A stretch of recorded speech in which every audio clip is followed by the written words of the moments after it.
Episode की शुरुआत 2024 से होती है, जहां पर दाई, शेन और टोंग उसी हॉटपॉट रेस्टोरेंट में बैठे हुए थे जहां पर जू काम करता है। उस रेस्टोरेंट की एम्प्लॉय और कोई नहीं बल्कि वही लड़की पान है जिसे जू 2011 में ईजू के एक हॉटपॉट होटल में मिला था, जहां पर उसने हॉटपॉट को लेकर उसे कई सारी एडवाइस दी थी और आज वो दोनों मिलकर एक हॉटपॉट रेस्टोरेंट चला रहे हैं। वहीं टोंग और शेन कैसे भी करके दाई को जू से मिलवाना चाहते थे, लेकिन दोनों एक दूसरे से मिल पाते उससे एक सेकंड पहले ही दाई किसी काम को लेकर वहां से चली जाती है। टोंग और शेन उसे रोकने की काफ़ी कोशिश करते हैं पर वो नहीं रुकती, तो वो दोनों चिल्लाकर दाई का नाम लिए बिना ही उसकी बात करने लग जाते हैं ताकि जू उनका हिंट समझ जाए और दाई से खुद मिलने चला जाए। लेकिन वो उनकी बातों पर ज़रा भी ध्यान नहीं दे रहा था, उल्टा वो तो पान के साथ डिनर करने लगता है। उन्हें देखकर टोंग और शेन को शक होता है कि कहीं ये दोनों कपल तो नहीं है। इसीलिए अपना शक दूर करने के लिए दोनों जू और पान को उनके घर तक फॉलो करते हैं। वहाँ पर उन्हें शेनसेन नाम का एक छोटा बच्चा दिखता है जो कि पान को मॉम बोल रहा था और शेनसेन जू के साथ भी काफ़ी क्लोज था। ऊपर से जू और पान एक ही घर के अंदर चले जाते हैं। ये देखकर दोनों को कंफर्म हो जाता है कि जू ने पान से शादी कर ली है और शेनसेन उन्हीं का बच्चा है, लेकिन ऐसा नहीं था। उनके जाने के बाद जू पास में मौजूद एक दूसरे अपार्टमेंट के अंदर चला जाता है जो कि उसका घर था, मतलब कि जू की शादी पान से नहीं हुई थी। इधर शेन और टोंग जब एक शॉप पर जाते हैं तो वहाँ उन्हें टीवी पर रेन दिखती है जो कि एक फेमस मॉम इन्फ्लुएंसर बन चुकी थी। उसके 2 बच्चे थे और वो प्रेग्नेंट भी थी। ये सभी चीज़ें उनके लिए बहुत ज़्यादा शॉकिंग थी। रेन जो कि एक टाइम पर एक बोल्ड लड़की थी जिसके ऊपर लाखों करोड़ों का कर्जा था, वो आज 3 बच्चों की मॉम थी और एक फेमस मॉम इन्फ्लुएंसर थी। वहीं दाई ने प्यार को छोड़कर पैसों को चूज़ किया।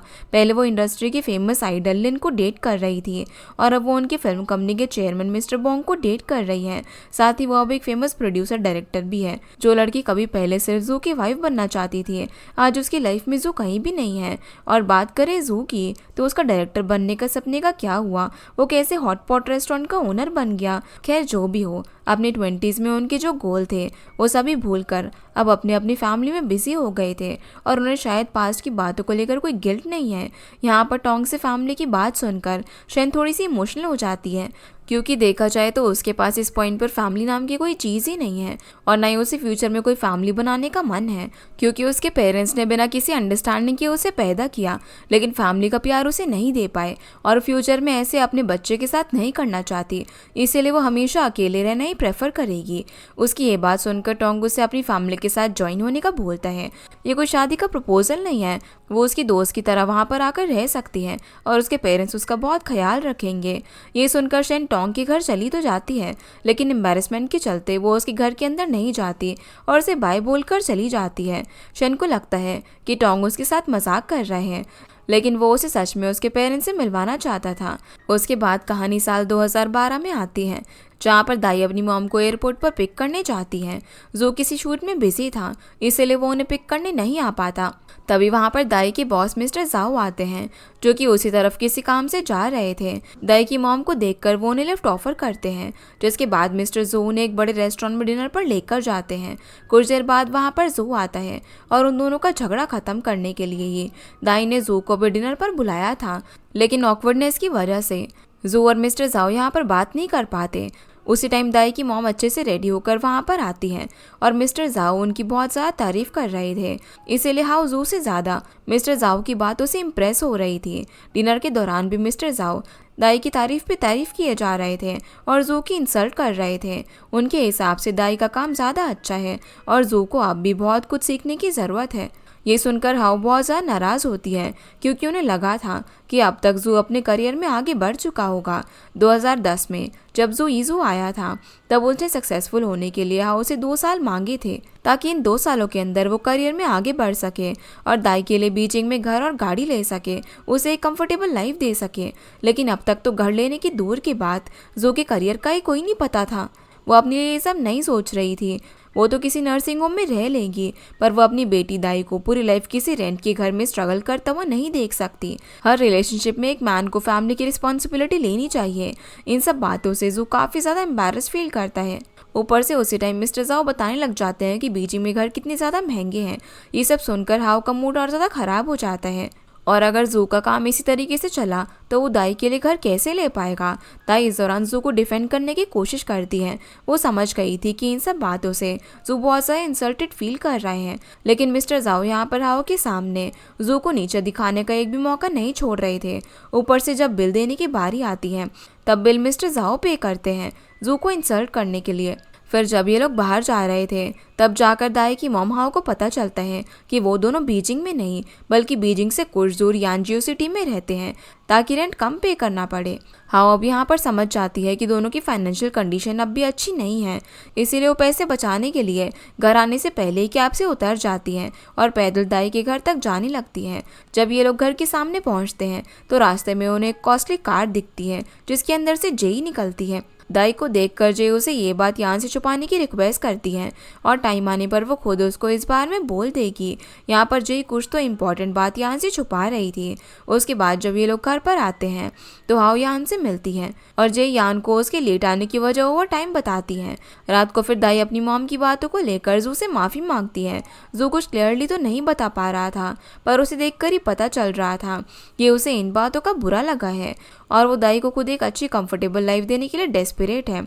अगली सुबह अब दाई और जू की आंखें काफ़ी देर से खुलती हैं क्योंकि हाओ ने अलार्म ऑफ कर दिया था ताकि वो दोनों अच्छे से अपनी नींद पूरी कर सके, पर इस वजह से दोनों ऑफिस के लिए लेट हो चुके थे, इसीलिए दोनों बिना ब्रेकफास्ट किए ही ऑफिस निकल जाते हैं। हाओ ने उनके लिए बहुत कुछ बनाया था पर बीजिंग की बिजी लाइफ की वजह से उन्हें उनका बनाया हुआ ब्रेकफास्ट खाने का टाइम ही नहीं था, जो चीज़ देखकर हाओ को उनके लिए काफ़ी बुरा लगता है। अब ऑफिस में दाई मिस्टर जू को उसी अपकमिंग मूवी की स्क्रिप्ट दिखाती है जिसमें दाई डायरेक्टर और राइटर का काम कर रही है, पर मिस्टर जाओ को उसकी स्टोरी बिल्कुल भी पसंद नहीं आती। ये दूसरी बार था कि वो उसे स्टोरी में चेंजेस करने के लिए बोलते हैं और कुछ बुक्स पढ़कर उनसे इंस्पिरेशन लेने को कहते हैं, पर उन्हें स्टोरी में ऐसा क्या एलिमेंट चाहिए वो इस बारे में खुलकर उसे नहीं बोलते। एक तरफ जहाँ पर दाई स्टोरी को लेकर परेशान थी, वहीं दूसरी तरफ जू अपनी एड शूट को लेकर फ्रस्ट्रेट हो चुका था। पूरी मेहनत करने के बाद भी क्लाइंट एक ही एड बार बार उसे शूट करवा रहा था। उन्हें कुछ भी पसंद नहीं आ रहा था और काम ना करने के लिए जू के पास कोई भी ऑप्शन नहीं था। रात को अब जब दोनों घर आते हैं तो दोनों अपनी लाइफ की प्रॉब्लम्स डिस्कस करते हैं, पर यहाँ पर दाई जू को किसी तरीके से काम में एडजस्ट करने को बोल रही थी।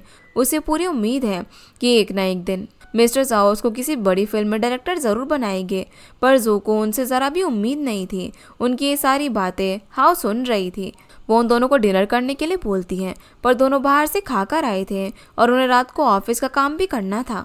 अगले दिन अब हाओ अपनी आंखों में ग्लिसरीन लगाकर रोने का नाटक कर रही थी ताकि जू उन्हें रोता हुआ देखकर और मेहनत करके काम करे और उनकी बेटी के लिए एक अच्छा घर जल्दी से ले ले, पर तब तक जू ऑफिस के लिए निकल चुका था। वो उनका रोता हुआ नाटक भी नहीं देख पाता और अपनी मॉम का ये नाटक दाई को बहुत ज़्यादा फ़नी लगता है। उनके जाने के बाद हाओ पूरा घर साफ़ करती हैं और रात को उनके आने से पहले स्पेशल डिनर तैयार करती हैं। वो सभी ज़्यादातर टाइम बाहर ही खाते थे, घर का खाना बनाकर खाने के लिए उनके पास टाइम ही नहीं था और आज इतना सब कुछ अच्छा खाना देखकर उन्हें काफ़ी अच्छा लगता है। सभी लोग उस खाने को एंजॉय करते हैं। इसी दौरान यान हाओ को उसे खाना बनाना सिखाने के लिए कहता है ताकि वो हर दिन जे के काम से आने से पहले उसके लिए गर्मा गर्म खाना रेडी कर सके। यान की ये बात सुनकर हाओ तो उसे इम्प्रेस हो गई थी। दूसरी तरफ जू दाई के लिए खाना बनाने को लेकर कुछ भी नहीं बोलता। तब हाओ ने एक कार लेने के लिए बोलती है ताकि दोनों जल्दी घर पर आ सकें। इस दौरान बातों ही बातों में हाओ के मुंह से निकल जाता है कि जे तो हमेशा कॉस्टली कार में ही घर तक आती है, पर जब दोनों लड़कियां हाओ को इस बारे में चुप रहने का इशारा करती हैं तब वो बात बदल देती हैं। लेकिन तब तक यान समझ चुका था कि जे उससे कोई बात छुपा रही है, इसीलिए वो रात को उसे इस बारे में शांति से पूछता है। आजकल वो वीक में कई बार घर देर से आती है और उसके कपड़े एकदम साफ सुथरे और सूखे हुए होते हैं। अगर वो मेट्रो या फिर बस में आती तो उसके कपड़े इतने ठीक ठाक नहीं होते। जब जे उसे प्रॉमिस करती है कि वो कभी भी उसे डाउन करने वाला काम नहीं करेगी, वो उसे बहुत ज़्यादा प्यार करती है। ये सुनकर यान का शक उसे दूर हो जाता है, पर यहाँ में पता चलता है कि कुछ दिनों पहले जे की सीनियर ने उसे वीक में 3-4 बार मिस्टर लाओ की कार में घर जाने के लिए कहा था, क्योंकि मिस्टर लाओ जे से प्यार करने लगा था और वो उसके साथ टाइम स्पेंड करना चाहता था। जे ये काम करना तो नहीं चाहती थी, पर अगर वो मना कर देती तो उसकी जॉब चली जाती, इसीलिए उसे मजबूरी में आए दिन लाओ की कार से घर जाना पड़ता है। पर वो 50 किलोमीटर से ज़्यादा लाओ की कार में नहीं रुकती और लाओ भी इसके लिए उसे फोर्स नहीं करता। वो सिर्फ उसके साथ बैठकर कार में बातें करता है और जब भी जे कार रोकने के लिए बोलती है तो वो रोक देता है। जे अब उसकी कार में काफ़ी दिन ट्रैवल करती थी, इसीलिए उसके कपड़ों से मिस्टर लाओ की परफ्यूम की स्मेल आती थी। वैसे उससे जे परेशान हो चुकी थी, पर फिर भी वो इस बारे में यान को नहीं बताती। उसे पता था कि यान को इस बारे में पता चलने पर वो लाओ के साथ मारपीट करने चला जाएगा, और जे किसी रिच पर्सन के साथ उन दोनों की लाइफ प्रॉब्लम में नहीं डालना चाहती थी। पर दिन ब दिन मिस्टर लाओ का प्यार जे के लिए पागलपन बनता जा रहा था। एक दिन जब जे घर का नॉर्मल खाना खा रही थी, तब मिस्टर लाओ 5 स्टार होटल का पूरा मेन्यू ही उनके ऑफिस में मंगवा देते हैं, लेकिन जे उस खाने को हाथ भी नहीं लगाती और दूसरी लड़कियां उस खाने को काफ़ी इंजॉय करती हैं। एक रात अब जब जय फिर से मिस्टर लाओ की कार से घर पर आ रही थी, तब 50 किलोमीटर होते ही वो कार रोकने के लिए बोलती है, और कार रुकते ही वो बस स्टॉप पे उतर जाती है। उस दिन स्नोफॉल हो रहा था, इसलिए मिस्टर लाओ वहीं बस स्टॉप में रुककर उसके लिए अम्ब्रेला पकड़ते हैं और उसे कार में रुकने के लिए बोलता है। अगर जय को अनकंफर्टेबल होगा तो वो बस आने तक कार के बाहर ही रुकेंगे। ये सुनकर जय उनकी कार के अंदर बस आने तक सो जाती है और मिस्टर लाओ इस दौरान कार के बाहर ही रुकता है। जय ने पहले उन्हें अपने बॉयफ्रेंड ज्ञान के बारे में बता दिया था, फिर भी वो जय को पाने के लिए इतना सब कुछ कर रहे थे। उसी टाइम यान जय को ढूंढता हुआ उसी रास्ते से निकलता है, पर उसकी नज़र मिस्टर लाओ की कार की तरफ नहीं जाती, क्योंकि उसे कोई आइडिया नहीं था कि उस कार के अंदर जय है, और जे भी यान को नहीं देख पाती। अगले दिन अब मिस्टर लाओ फिर से जे को ऑफिस तक पिक करने के लिए आते हैं। जे उनकी कार में बैठने ही वाली थी कि तभी वहां पर यान आ जाता है। उन्हें देखकर यान समझ जाता है कि इतने दिन से जे क्या कर रही है, पर वो जे पर इस बात को लेकर जरा भी गुस्सा नहीं करता, क्योंकि उसे उस पर पूरा भरोसा था। उल्टा वो जे को अपनी स्कूटी में बैठकर मिस्टर लाओ की कार का चक्कर लगाता है और जय को जोर से हक करके स्कूटी लेके वहां से निकल जाता है। इस तरह वो मिस्टर लाओ के सामने अपना और जय का ट्रू लव साबित कर रहा था, ताकि मिस्टर लाओ समझ जाए कि उनकी कॉस्टली कार से ज़्यादा वो दोनों अपनी छोटी सी स्कूटी में बहुत ज़्यादा खुश हैं। जय तो अपनी जॉब छोड़ना चाहती थी, लेकिन यान उसे जॉब छोड़ने से मना करता है, नहीं तो मिस्टर लाओ यही समझेंगे कि यान के शक की वजह से उसने उसे जॉब छोड़ने के लिए मजबूर किया, जबकि यान को जय पर ज़रा भी शक नहीं था। उनका प्यार इतना भी कमज़ोर नहीं है। जिसके बाद कहानी वापस से 2012 में आती है, जहाँ पर दाई को हॉस्पिटल बुलाया जाता है। उसकी मॉम को कई दिनों से स्टमक पेन हो रहा था, फिर भी वो डॉक्टर के पास नहीं जा रही थी। आज जब पेन ज़्यादा होने लगा, तब हाउ डॉक्टर के पास आई और उनकी कंडीशन देखकर डॉक्टर को लगता है कि हाउ को स्टमक कैंसर है। फिर भी ये चीज़ कंफर्म करने के लिए डॉक्टर उन्हें कुछ टेस्ट करवाने के लिए बोलते हैं। स्टमक कैंसर की बात सुनकर दोनों ही डर गए थे, फिर भी दोनों एक दूसरे के सामने नॉर्मल रहने की कोशिश करते हैं। कुछ देर में हाउ के सभी टेस्ट कंप्लीट हो जाते हैं। वो दाई को स्टमक कैंसर की बात जू को बताने से मना करती है, क्योंकि किसी भी लड़की के पेरेंट्स को ऐसी लड़की पसंद नहीं है जिन पर उनके पेरेंट्स का बोझ हो, और हाउ अपनी बीमारी की वजह से दाई की शादी खराब नहीं करना चाहती।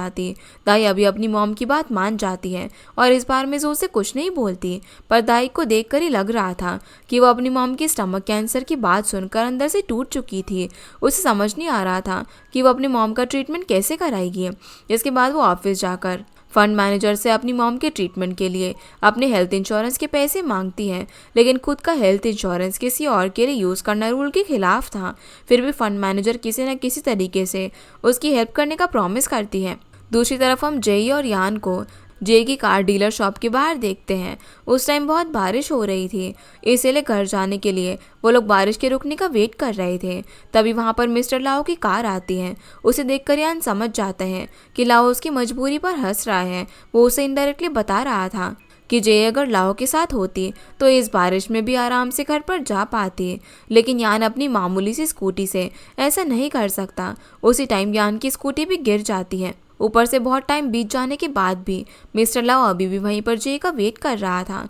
ये देखकर यान को इतना गुस्सा आता है कि वो इतनी तेज़ बारिश में भी जय को अपनी स्कूटी पर उठाकर वहाँ से घर की तरफ निकल जाता है। जो उसे बार बार समझा रही थी कि इतनी तेज़ बारिश में उन्हें स्कूटी से नहीं जाना चाहिए, फिर भी यान उसकी बात नहीं सुनता। ऊपर से मिस्टर लाओ उनका पीछा करते हुए उनकी स्कूटी के पास आते हैं और यान का मजाक बनाते हुए उसे उनके साथ कंपटीशन करने से मना करते हैं। इस बात से यान का ईगो इतनी बुरी तरीके से हर्ट होता है कि वो बहुत ही स्पीड से स्कूटी चलाने लग जाता है, जिस वजह से उनका एक्सीडेंट हो जाता है। इस दौरान मिस्टर लाओ की कार भी बहुत थोड़ी सी डैमेज हो चुकी थी। दूसरी तरफ दाई अपनी मॉम की बीमारी को लेकर परेशान हो गई थी। ऊपर से एक सीनियर स्क्रीन राइटर उसकी राइटिंग को बार बार चेंज करवा रहा था, फिर भी उसे वो पसंद नहीं आ रहा था। इस चीज़ से इरिटेट होकर दाई उन्हें बहुत कुछ गलत बोल देती है।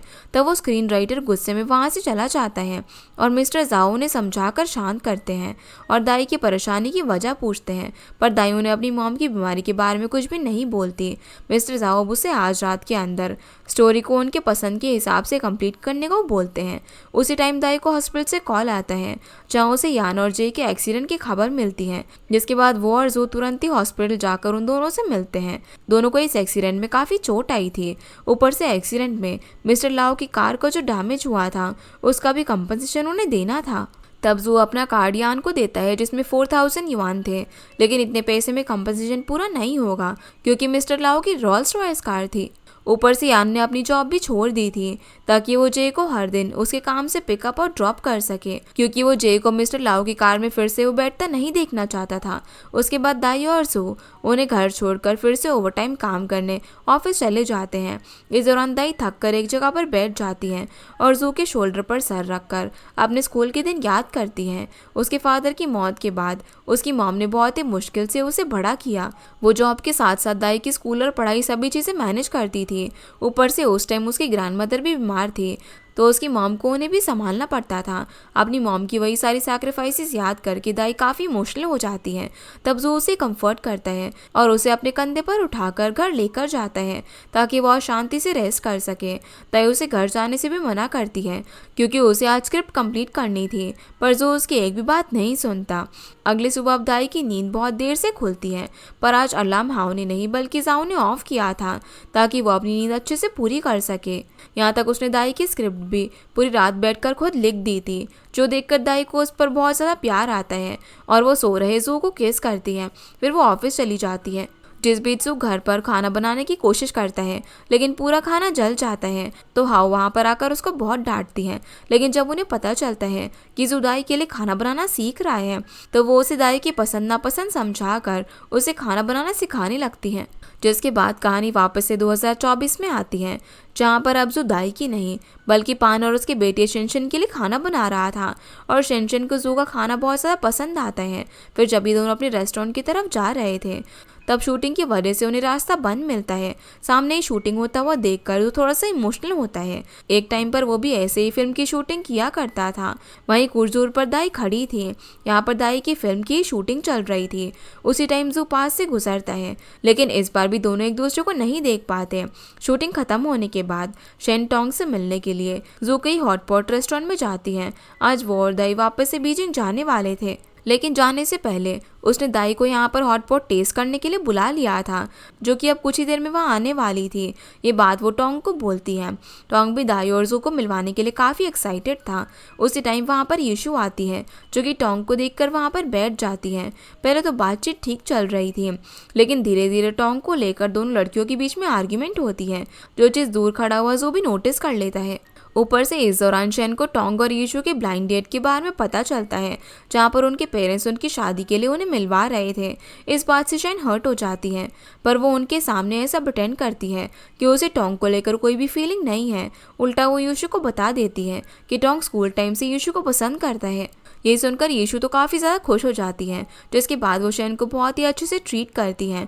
पर टोंग की शादी की बात सुनकर वहाँ पर रुकने का उसका कोई भी मतलब नहीं बनता था, इसलिए शेन वहाँ से चली जाती है। तब तक दाई भी वहाँ पर आ चुकी थी, लेकिन टोंग को किसी और लड़की के साथ देखकर वो शेन की प्रॉब्लम समझ जाती है और उसे लेकर वहाँ से चली जाती है। और इस बार भी जू दाई को नहीं देख पाता। उस दिन जब भी शेन और टोंग दाई की बात चिल्ला चिल्ला कर रहे थे, तब जू का ध्यान उनकी बातों पर था। इसीलिए आज एक पल के लिए उसे ऐसा फील होता है जैसे कि शेन के साथ वहाँ पर वो लड़की दाई होगी, लेकिन बाद में वो इस चीज़ को इग्नोर कर देता है। सीन वापस 2012 में आता है, जहाँ पर जू को उनकी कंपनी की फंड मैनेजर से दाई की मॉम बीमार है इस बार में पता चलता है। ये सुनकर वो शॉक था क्योंकि दाई ने उसे अभी तक कुछ भी नहीं बताया था। जिसके बाद वो तुरंत घर पर जाता है और दाई के आने के बाद बात करने के लिए उसे बाथरूम में लेकर जाता है, जहाँ वो उसे उसकी मॉम की बीमारी के बारे में पूछता है कि आखिर वो उसका बॉयफ्रेंड है तो उसे ये बात जानने का पूरा हक है। और उसे इतनी इंपॉर्टेंट बात बाहर के लोगों से पता चल रही है तो क्या दाई उसे इतने यूजलेस समझती है कि वो उसकी मॉम के ट्रीटमेंट के लिए हेल्प तक नहीं कर पाएगा। पर यहाँ पर जू ने एक फिजिशियन से उसकी मॉम के लिए बात कर ली थी, वो पैसों का भी इंतजाम कर लेगा। दाई को सिर्फ अपनी मॉम को वहाँ पर लेकर जाना है। लेकिन दाई जू को इस मामले से दूर रहने के लिए बोलती है। उसकी मॉम को वो खुद संभाल सकती थी, वो उसकी रिस्पॉन्सिबिलिटी है। और वैसे भी उसकी मॉम ये बात जू से छुपा कर रखना चाहती थी, इसीलिए वो उससे रिक्वेस्ट करती है कि वो इस बारे में उसकी मॉम के सामने ज़रा भी जिक्र ना करे। इस पॉइंट पर वैसे भी दाई एकदम टूट चुकी थी अपने फादर के बाद। अब वो अपनी मॉम को खोना नहीं चाहती थी।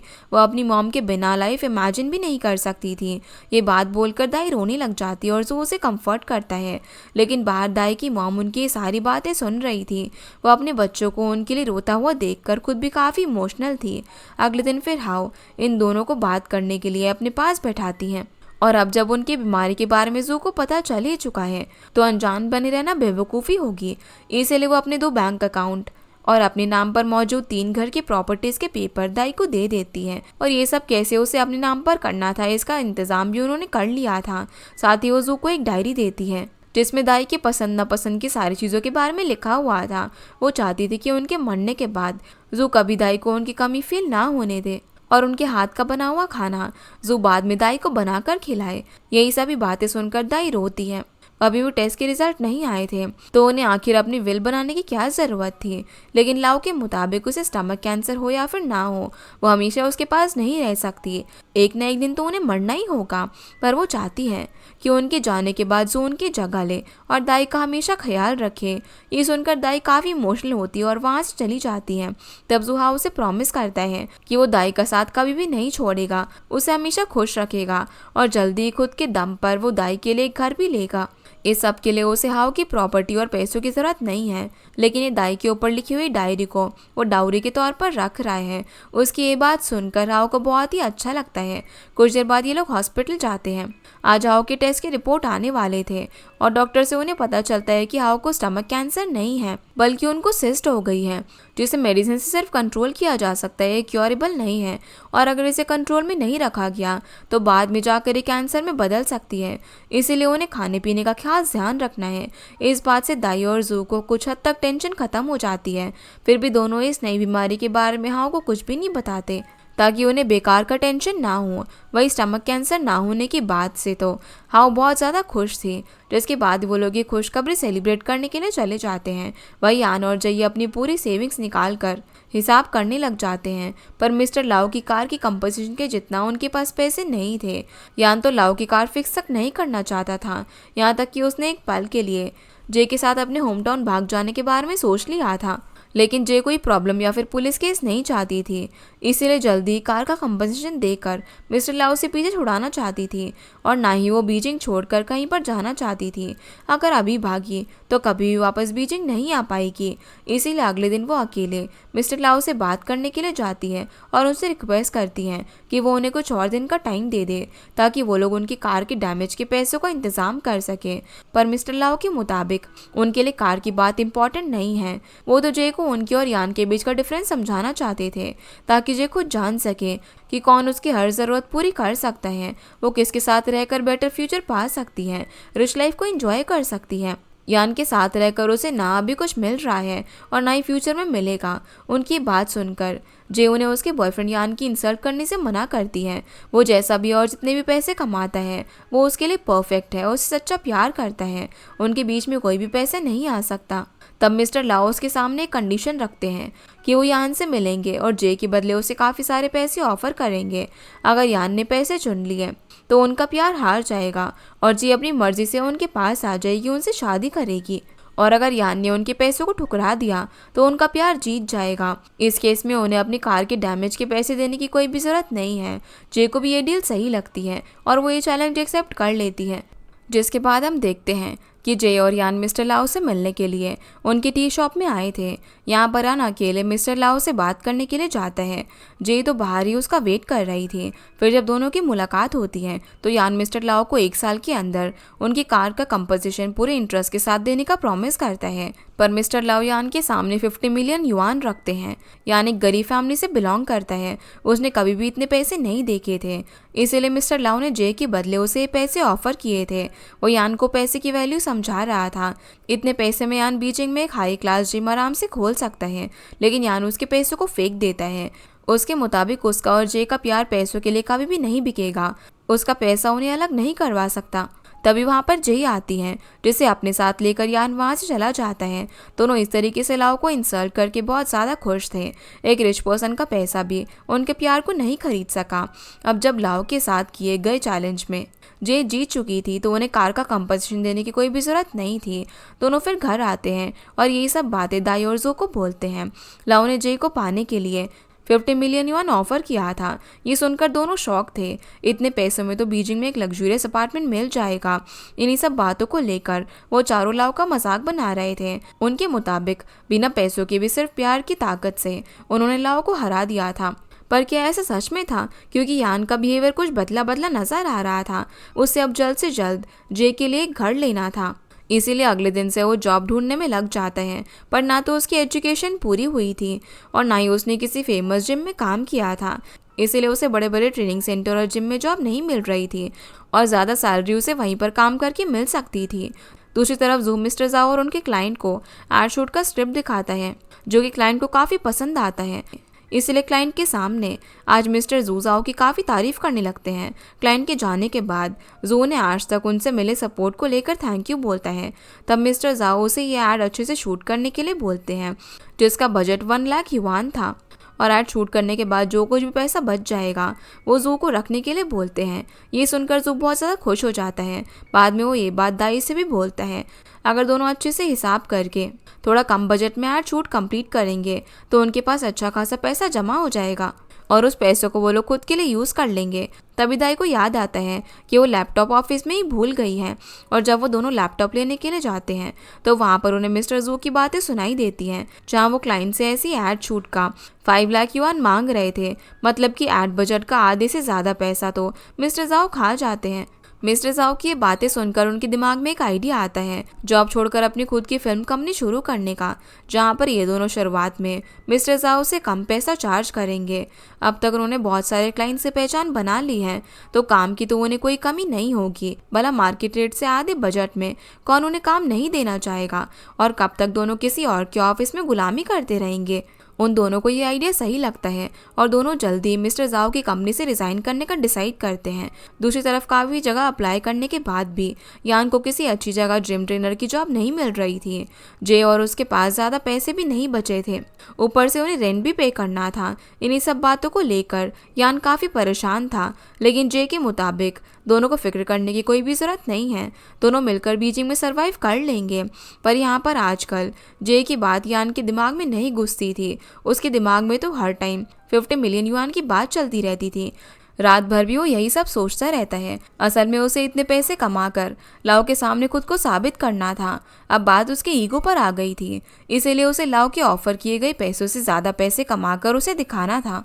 यान का ये बदलता हुआ बिहेवियर और उसका पैसों के लिए ऑब्सेशन जे के लिए टेंशन की वजह बन चुकी थी। पर वो इस बारे में यान से कोई बात नहीं करती।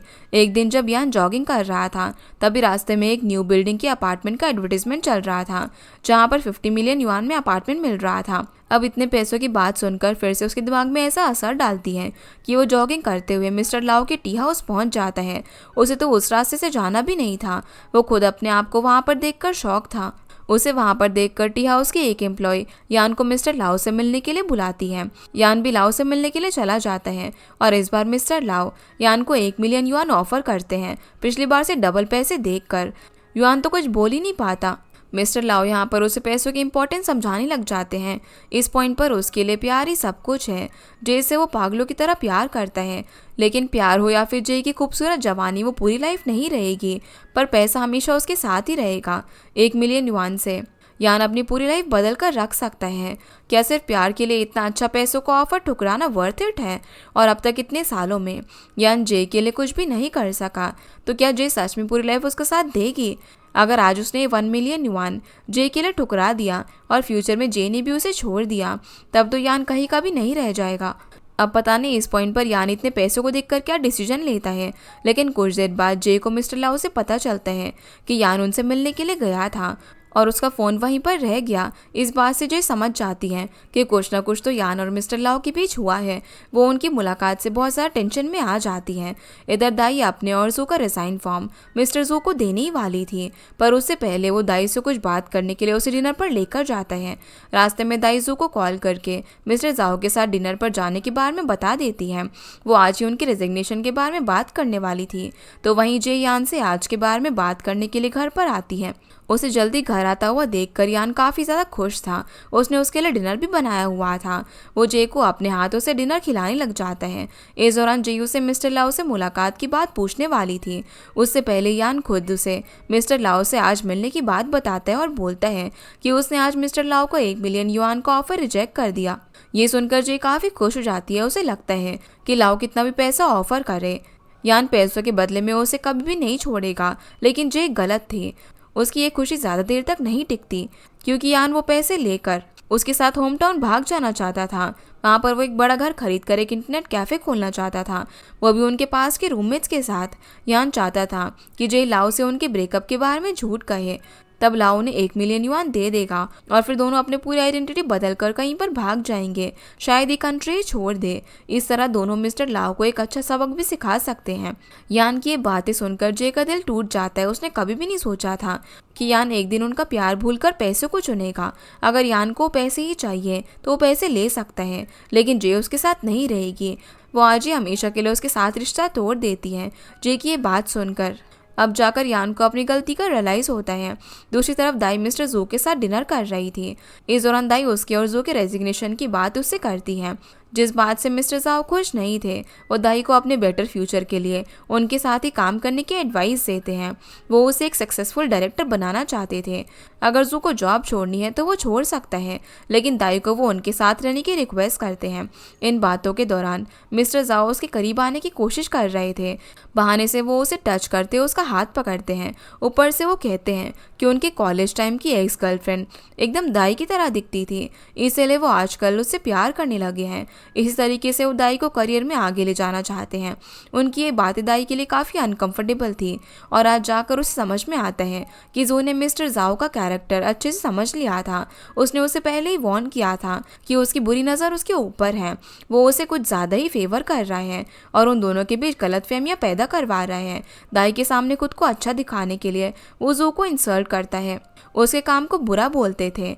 और अब जाकर मिस्टर जाओ का असली चेहरा उसके सामने आया था, तो दाई हमेशा के लिए उनकी जॉब छोड़ देती है और वहाँ से चली जाती है। रास्ते में वो जू से मिलती है और उसके साथ हंसी मजाक करके घर पर आ जाती है। लेकिन आज जो कुछ भी मिस्टर जाओ के साथ हुआ था वो इस बारे में उसे कुछ नहीं बोलती, क्योंकि वो जू के साथ अपना नया फ्यूचर स्टार्ट करना चाहती थी, उनका खुद का काम स्टार्ट करना चाहती थी और इन सब के बीच में उसे कोई नेगेटिव बातें नहीं लानी थी। फिर जब दोनों घर आते हैं तो घर का माहौल देखकर दोनों शॉक थे। एक तरफ यान नशे की हालत में रो रहा था और दूसरी तरफ जे रो रो कर अपना सामान पैक कर रही थी। पहले तो दोनों को लगता है कि इन दोनों के बीच में कोई मामूली झगड़ा हुआ होगा, क्योंकि जब से उनका रिलेशनशिप स्टार्ट हुआ था तब से लेकर आज तक दोनों के बीच में ऐसी छोटी सी भी आर्ग्यूमेंट नहीं हुई थी। दोनों एक दूसरे से हर टाइम रोमांटिक ही रहते थे। पर जब जे अपना सामान लेकर घर से चली जाती है तो उन्हें रियलाइज होता है कि यहाँ पर कोई छोटी फाइट नहीं हुई है। दोनों यान से जे को रोकने के लिए बोलते हैं, पर यान अब उसे रोकने का हक खो चुका था। वो जे का लाइफ पार्टनर उसका बॉयफ्रेंड बनने के लायक नहीं रहा, क्योंकि उसने 1 मिलियन के बदले जे को लाओ के पास बेच दिया था। उसने पैसों को जे से ज़्यादा इंपॉर्टेंस दी। ये बात सुनकर दोनों शॉक थे। दोनों यहाँ पर जे को रोकने के लिए बाहर भागते हैं और घर में यान अपनी गलती के लिए बस रोए जा रहा था। वहीं मिस्टर लाओ जे को ले जाने के लिए वहाँ पर आ चुके थे और चैलेंज जब लाओ जीत चुके थे तो यान ने 1 मिलियन के बदले में जे को उनके पास बेच दिया था। चैलेंज के हिसाब से जे को अब मिस्टर लाओ के साथ ही रहना पड़ेगा। यहाँ पर दाई और यान जे को मिस्टर लाओ के पास जाने से मना करते हैं और यान के साथ मिसअंडरस्टैंडिंग क्लियर करके फिर से नया स्टार्ट करने के लिए बोलते हैं। तब जे दाई के पास आकर अपना रियल नाम उसे बताती है। असल में उसका रियल नाम लुओ था। जब वो छोटी थी तो उनके क्लास में एक रिच लड़की पढ़ती थी, उसका नाम जे था, पर उस टाइम जे गरीब थी। उसके क्लासमेट उसकी गरीबी का मजाक बनाते थे, उसे इंसल्ट करते थे। तो जे ने अपना नाम लुओ से बदलकर उस अमीर लड़की के नाम पर रख लिया, ताकि कम से कम नाम के जरिए ही वो रिच फीलिंग ला सके। आज तक उसे पैसा इतना इम्पोर्टेंट नहीं लगा, पर आज उसे समझ में आ गया कि कितना भी गहरा प्यार हो, पैसा उसे तोड़ सकता है, पैसे से किसी का भी प्यार खरीदा जा सकता है। तो अब वो भी पैसा चूज कर रही है और मिस्टर लाओ की बात मानकर उसके साथ जा रही है। दाई उसे वार्न करती है कि अगर जे उसके साथ गई तो उनकी भी दोस्ती हमेशा के लिए खत्म हो जाएगी। लेकिन जे आज दाई की बात नहीं सुनती और मिस्टर लाओ के साथ चली जाती है। अगले दिन यान भी अपने होम टाउन चला जाता है। अब बीजिंग में उसके लिए कुछ भी नहीं रहा, सिर्फ 1 मिलियन युआन ने उसका प्यार, जे और उसके साथ देखा गया फ्यूचर, उसका सपना फ्यूचर सब कुछ खत्म कर दिया। इसी के साथ हमारा ये एपिसोड यहीं पर खत्म हो जाता है। तो गाइस ये थी आज की वीडियो एंड आई होप आप लोगों को ये वीडियो पसंद आई होगी। तो इस वीडियो को लाइक कर चैनल को सब्सक्राइब जरूर कीजिएगा। आपसे फिर मिलते हैं इस ड्रामा के अगले एपिसोड में, तब तक के लिए गुड बाय।